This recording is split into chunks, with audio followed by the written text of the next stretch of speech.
Okay, today we're going to be talking about how to perfectly cook meat. I do want to give you a little bit of a warning with this. Once you try it and then you go to restaurants, you might find that you're a whole lot more particular.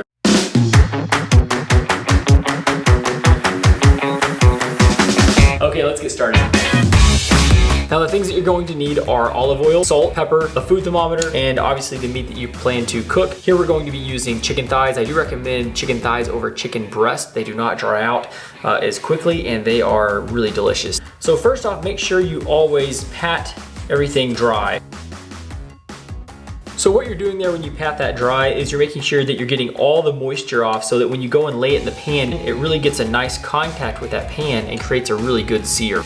Okay, next I go ahead and just put a small pinch of salt on each side. Next is our fresh cracked pepper. Okay, now we're ready to get that into a pan. We're going to be first pan searing our meat in the pan, followed by putting it directly into the oven to let it finish off. We're gonna get our pan to a medium-high heat.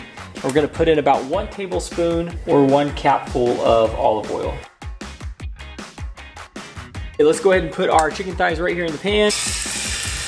You can hear that nice sizzle there. That's how you know you got a good sear. Now you don't want to start trying to move this around right away when it's sticking to the pan. Once that starts to actually cook, those proteins will contract and this will release from the pan. And that's how you know it's time to flip it. Okay, now it's time to go ahead and flip our meat. See how we've developed this nice golden brown crust. Right back in the pan, let the other side of the chicken start to get a nice sear. And then we're just gonna go ahead and place that directly into the oven at 375 degrees.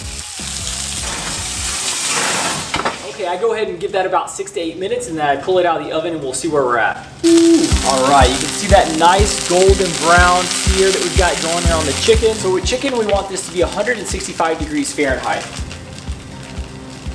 Okay, we've made it to 165. Let's take it off the pan and let it rest. We can see this nice golden brown crust that we got here from our sear. This rests for 5 to 6 minutes. That way it's still really nice, juicy when we cut into it. If we cut into it too early, a lot of that juice then leaks out and it ends up being a little bit dry. Now we're gonna go ahead and cut this in nice thin slices.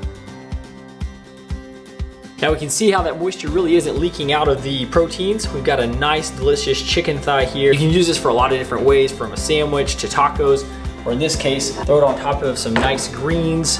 Just spread that out there. Drizzle on a nice vinaigrette.